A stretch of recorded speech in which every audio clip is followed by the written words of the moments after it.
साताऱ्याच्या महाबळेश्वर घाटात एक ठिकाण आहे.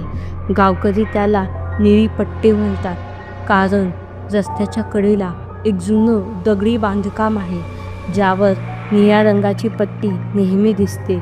जर का ती पट्टी कोणी काढली तर दुसऱ्या दिवशी पुन्हा दिसते. रात्रीच्या वेळी त्या जागेवर एक बाई दिसते, केस पूर्ण विस्कटलेले, पण तिच्या कपाळावर मात्र तीच निळी पट्टी चमकत असते.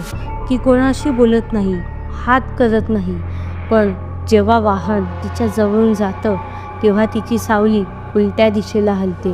प्रवासी सांगतात की काही सेकंदांसाठी संपूर्ण परिसर शांत होतो, आवाज बंद होतात आणि हवेत एक जळका वास पसरतो. ज्यांनी निळ्या पट्टीकडे डोळे रोखून पाहिलं त्यांनी सांगितलं की त्यांच्या डोक्यात दुसऱ्या कोणाचा आवाज ऐकू येत होता, हळू पण स्पष्ट, इकडे बघू नकोस. गावकरी सांगतात की अनेक वर्षांपूर्वी इथे एका बाईवर जादू टोण्याचा संशय घेऊन तिला मारण्यात आलं होतं. तिच्या कपाळावर एक निळी पट्टी काढली होती, चेटकीन म्हणून चिन्ह.